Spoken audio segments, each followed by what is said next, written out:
죄를 용서받을 수 있는 길이라는 제목으로 말씀을 나누겠습니다. 자, 번제 그리고 소제, 화목제에 이어서 오늘은 속죄제입니다. 말 그대로 죄를 속함받을 수 있는 제사.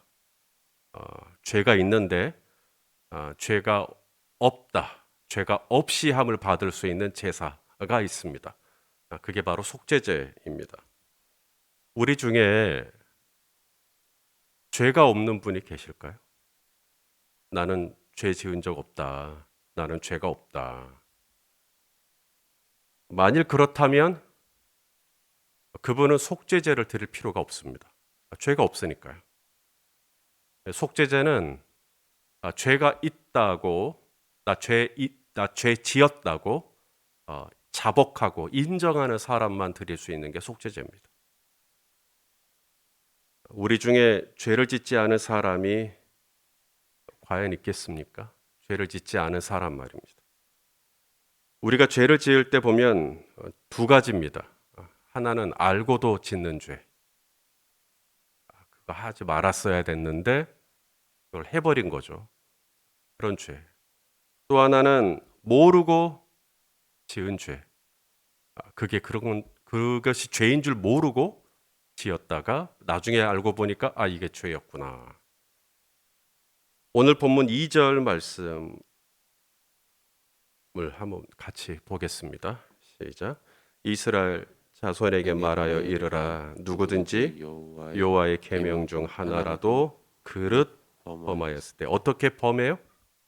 그릇 범하였다. 이 그릇이라는 말이 실수입니다. 실수로 범죄할 수 있다. 깜빡하고 그러면 안 됐었는데 깜빡하고 계명을 어겼다. 우리가 종종 그런 말을 할 때가 있는 것 같아요. 내가 일부러 그러려고 그런 건 아니었어요. 본의 아니게 그렇게 되었습니다. 본의 아니게 그렇게 되었습니다. 본의가 아니었다고 또 일부러 그러려고 그랬던 것은 아니라고 죄가 죄 아니게 되는 것은 아니죠. 죄는 죄죠. 그러면 그런 죄들을 가지고 하나님 앞에 나아갈 수가 없으니 알고도 죄를 지었든 실수로 죄를 지었든 하나님 앞에 나아갈 때는 죄가 사함받아야 되는데 이 죄를 사함받을 수 있는 길이 바로 속죄제입니다. 우리들에게 하나님 앞에 나아감에 있어서 가장 걸림이 되는 이 죄를 속죄받을 수 있는 길을 알려주신 하나님, 얼마나 감사합니까? 만일에 하나님이 이거 안 가르쳐 주셨으면 우리 이제 어떻게 해야 합니까? 죄는 지었는데 이 죄를 해결할 방법을 안 가르쳐 주시는 거잖아요. 죄는 있는데 이 죄를 용서받을 수 있는 길을 만약 하나님이 안 가르쳐 주셨으면 이제 어떻게 우리가 이 방법을 찾을 수가 있겠어요?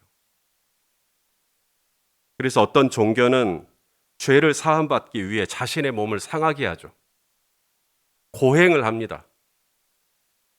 어렸을 때 말 안 들으면 부모님께 회초리로 맞듯이 자기가 자기 몸에다가 막 매질을 해요. 자기가 죄 지었다고. 그래서 피가 철철 흐를 때까지 계속 자기 몸을 두드러 팹니다. 그렇다면 내가 지은 죄가 어떤 종류든지 간에 내가 내 몸을 얼마나 아프게 해야 용서를 받을 수 있을 것인가? 그걸 누가 정하죠? 오늘 하루 종일 내 몸을 두드러 팼는데 여전히 내 안에 죄책감이 있으면 그 다음날 또 내 몸을 그렇게 때려야 되고 누가 그것을 정할 것이며 또 그것이 정해졌다 할지라도 그것이 정확하게 내 죄가 속함받았다고 누가 확인해 줄 거냐고요.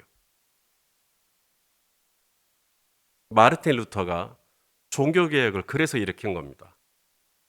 마르틴 루터가 종교개혁을 일으킨 게 30대, 30살이에요. 그러니까 이 젊잖아요, 30대. 이 혈기가 있고 또 정욕이 있고 그래서 이 죄의 생각들이 떠나질 않는 거예요. 이게 루터를 너무 괴롭혔어요. 루터는 굉장히 신실하고 경건한 사람인데 자기 안에 이런 죄들이 있으니까 이걸 감당이 안 되는 거예요. 그런데도 누군가가 이태리에 가게 되면 라테란 성당이 있는데 거기에 빌라도의 계단이 있다. 예수님께서 빌라도에게 재판을 받을 때 오르셨던 28개로 구성된 빌라도의 계단이 이태리 라테란 성당에 있다는 거예요. 그래서 그 계단을 무릎으로 올라가면 용서받을 수 있다. 그래서 루터가 올라갑니다. 무릎을 꿇고 한 계단 올라가고 주기도문 외우고 한 계단 올라가고 주기도문 외우고 한 계단 올라가고 주기도문 외우고 나중에는 어떻게 되겠어요? 옷이 다 터지고 무릎이 까지고 멍이 들고 피가 흐르고 그렇게 28개 계단을 다 올라왔는데 성공적이었어요. 죄가 생각이 안 나더래요. 너무 아프니까. 근데 문제는 28개 계단 다 올라오고 난 다음에 또다시 스멀스멀 올라오는 이 죄의 생각. 그래서 루터가 이건 아니다. 이건 아니다. 이건 내 죄 문제를 해결해 줄 수가 없다. 오직 의인은 믿음으로 말미암아 살리라. 그래서 이신칭이라고 하는 교리를 가지고 종교개혁을 일으킨 겁니다. 이 방법은 아니다. 내가 무릎을 꿇고 28개 계단이 아니라 280개 계단을 올라도 이거로는 속죄를 받을 수 없다.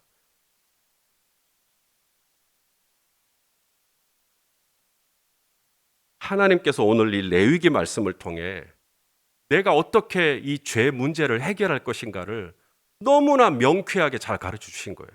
이 방법대로 하면 하나님께서 용서해 주시겠다는 거예요. 먼저 제사장이 범죄했을 경우 어떻게 해야 하는지를 가르쳐 주시죠. 자, 오늘 보면 3절 말씀입니다. 시작. 만일 기름 부음을 받은 제사장이 범죄하여 백성의 허물이 되었으면 그가 범한 죄로 말미암아 흠없는 수송아지로 속죄 제물을 삼아 여호와께 드릴지니. 자, 누가 범죄했다고요? 기름 부음을 받은 제사장입니다. 기름 부음을 받은 제사장, 이를 가리켜서 대제사장이라고 말합니다. 기름 부음을 받은 제사장.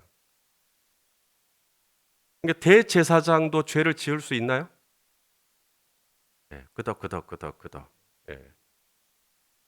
사람이니까 죄를 지을지도 모른다가 아니라 기름 부음 받은 제사장이 범죄하여, 범죄한다고 아예 딱 찍어놨어요. 결론을 내려놨어요. 그럴지도 모른다가 아니라 범죄해요. 왜요? 기름 부음 받은 제사장이라도 인간이니까요. 사람이니까. 이것이 이 땅에서 기름 부음을 받은 제사장의 한계죠. 여기서 기름 부음을 받았다. 이것이 헬라어로 크리스토스입니다. 예수 그리스도를 말하는 거예요. 그래서 이 땅에서 기름을 받은 제사장은 이런 육신의 한계를 가지고 있지만 하나님께서 이 땅에 보내주신 그 아들 예수 그리스도는 죄가 없는 완벽한 제사장이죠. 제 아무리 이 땅에서 기름 부음을 받았고 대제사장은 옷이 좀 다르죠. 대제사장이 입는 옷은 완전히 다릅니다. 거룩한 옷을 입어요. 아주 휘황찬란한 옷을 입습니다. 그런 옷을 입고 또 기름 부음 받은 제사장이니까 얼마나 많은 성경을 알겠어요. 성구를 외우고 종교적인 의식을 얼마나 자주 행하겠어요. 번제도 하루에 2번씩 드리고 그렇게 많은 의식을 행하고 그런데도 죄에 대해서 생각하지 않는 것이 아니더라는 겁니다. 여전히 죄가 막 생각이 나요. 부끄러운 얘기인데 몇 년 전에 한 목사님을 만났어요. 참 겸손하신 목사님이시고 그리고 저에게 진지하게 당신의 문제를 꺼내서 기도를 요청하신 목사님이십니다. 그리고 제가 가끔씩 강단에서 목사님 얘기를 해도 되겠습니까? 물론 익명으로요. 그렇게 하시라고. 어떻게 목사가 되었습니까? 라고 물었을 때 그분이 해줬던 이야기였습니다. 그분이 목사 안수를 받기 전에 문제가 하나 있었어요. 알코올 문제였습니다. 신학교를 다니는 전도사 시절 때도 몰래 몰래 술을 입에 댔어요. 끊지를 못하겠더래요. 목사 안수를 동경하게 됐어요. 내가 기름 부음을 받고 내가 안수를 받으면 하나님의 특별한 능력이 내게 임하셔서 이걸 다 끊을 수 있겠지. 이게 이분의 동경이었어요. 마침내 목사 안수를 받게 되었죠. 사모하는 마음으로 정말 간절하게 받았어요. 많은 목사님들이 그분의 머리에 대고 안수해 주셨고 축복해 주셨고 드디어 가운도 입었고 목사가 되었는데 그분의 냉장고에는 여전히 술이 있습니다. 목회를 하고 있지만 아직도 못 끊겠더라는 거예요. 그러면서 저에게 이것이 자신의 실상이니 하기를 위해서 기도해 달라고 부탁하셨어요. 내가 기름 부음을 받았고 그래서 내가 어떤 특별한 옷을 입고 내가 날마다 어떤 거룩한 의식을 행하고 그래서 내가 직분, 내가 제사장이라고 하는 직분을 받았어도 그것이 나를 죄에서 온전히 자유케 해주는 게 아니에요. 무릇 기름 부음을 받은 제사장이 범죄하여 기름 부음 받은 제사장도 범죄할 수 있다. 그러니 속죄제가 필요하죠. 그다음 또 하나 속죄제가 필요한 이유. 이 죄라는 게 어떤 성격을 가지고 있냐면 죄는 오염성을 가지고 있습니다. 전염성을 가지고 있어요. 그래서 죄는 내가 지었는데 그 죄의 고통이 내가 사랑하는 사람들에게 가요. 그게 죄입니다.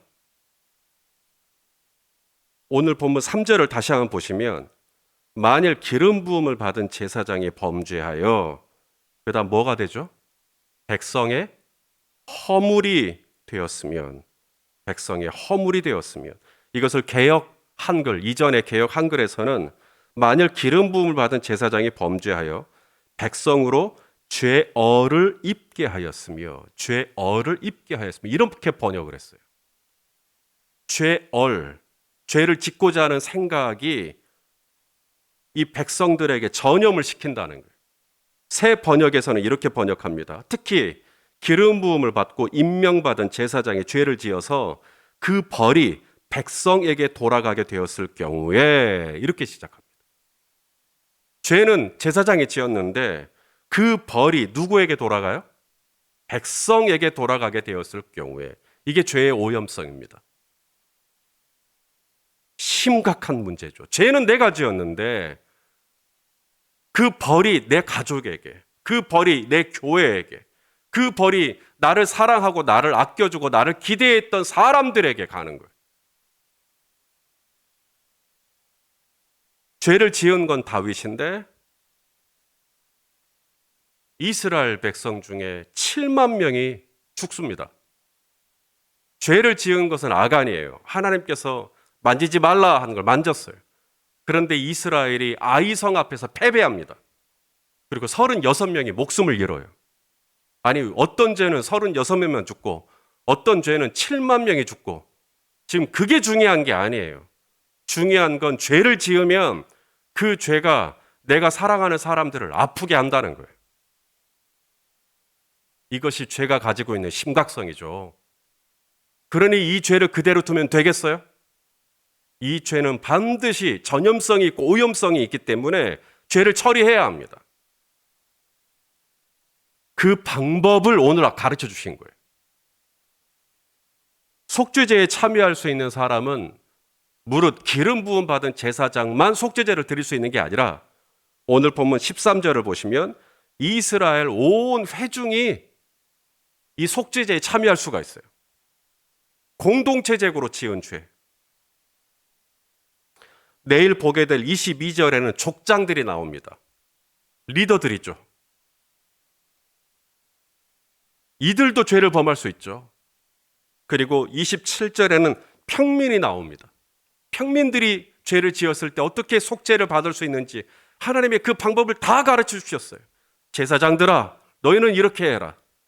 이스라엘 온 회중이 범죄했느냐? 이렇게 하면 너희가 다 살 수 있다. 공동체로 살 수가 있다.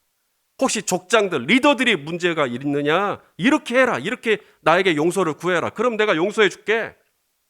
평민, 그들 중에 누구라도 용서를 받기를 원한다면 이렇게 해라. 그럼 내가 용서해 줄게. 얼마나 감사합니까? 누구라도 죄를 짓고 죄에서 용서받을 수 있는 길을 하나님이 명확하게 가르쳐 주시는 거예요. 우리 중에 누구도 죄로부터 자유로운 사람이 없어요. 제사장이든 족장이든 평민이든. 그래서 하나님은 이 죄를 어떻게 끝낼 수 있는지, 이 죄가 어떻게 하면 딱 끊어지게 되는지, 그래서 이 죄가 오염을 시키지 못하도록, 내 사랑하는 사람들을 고통스럽게 하지 못하도록 내 선에서 어떻게 하면 이 죄를 정리할 수 있는지 그 방법을 가르쳐 주셨어요. 그게 속죄 제사예요. 얼마나 좋아요. 얼마나 감사해요. 이거 안 가르쳐 주셨으면 지금도 우리 얼마나 헤맬 거예요. 내가 이 죄를 지은 것은 확실한데 이 죄를 속함 받을 수 있는 길을 아무도 안 가르쳐 주면 얼마나 난장판이 돼 있겠냐고요. 이 사람은 이렇게 하면 된다. 저 사람은 저렇게 하면 된다. 속죄제에 있어서 가장 중요한 거 하나만 말씀드리겠습니다. 피입니다. 피. 제사장이 범죄하거나 이스라엘 온 회중이 범죄했을 경우에 수송아지의 피를 가지고 성막 안으로 들어가요. 성소 안으로 들어갑니다. 그리고 이 성소와 지성소를 가르고 있는 휘장이 있죠. 이 지성소를 바라보고 그 휘장 가운데에 분향단이 있는데 휘장에다가 피를 7번 뿌려요. 7이라는 숫자가 가르치는 의미가 있죠. 완전수입니다. 피를 7번 딱 뿌려요. 그리고 분향단이 있어요. 등대가 있고 떡상이 있고 그리고 가운데 분향단이 있어요. 등대는 빛 대신 예수 그리스도, 떡상은 생명의 떡으로 오신 말씀이신 예수 그리스도, 분향단은 기도를 의미합니다. 거기다가 피를 발라요. 왜요? 기도를 할 때 피가 바르지 않은 기도, 용서받지 않은 기도, 성경에 보면 가증한 기도라고 말씀하셔요. 그렇기 때문에 거기다 피를 발라요. 자, 오늘 보면 6절 말씀을 한번 같이 볼까요? 6절 시작.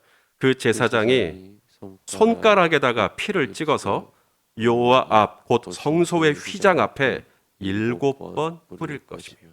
이걸 똑같은 행동을 반복합니다. 17절 온 회중이 범죄했을 때도 그 제사장이 손가락으로 그 피를 찍어 여호와 앞 휘장 앞에 7번 뿌릴 것이며. 지극히 거룩한 지성소 바로 앞에, 그 휘장 앞에 7번 뿌리는 거예요. 그러면 제사장의 죄도 온 회중의 죄도 다 용서가 된다는 거예요. 복잡해요? 뭐 어려워요? 수송아지의 피를 가지고 성소 안으로 들어가서 휘장에다가 7번 뿌리면 하나님이 오케이? 이제 용서해 줄게. 그러면 되는 거예요. 내 무릎으로 빌라도 계단은 28개를 올라가지 않아도 돼요. 우리 주님께서 갈보리 산에서 자신의 피를 남김없이 흘려주셨죠. 이 사람의 몸에서 피가 다 빠져나가면 그 다음에 물이 나오거든요. 옆구리를 찔렀을 때 죽었나 안 죽었나 확인하려고 찔렀을 때 물과 피가 쏟아져 나왔어요.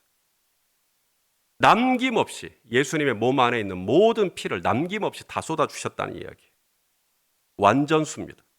왜요?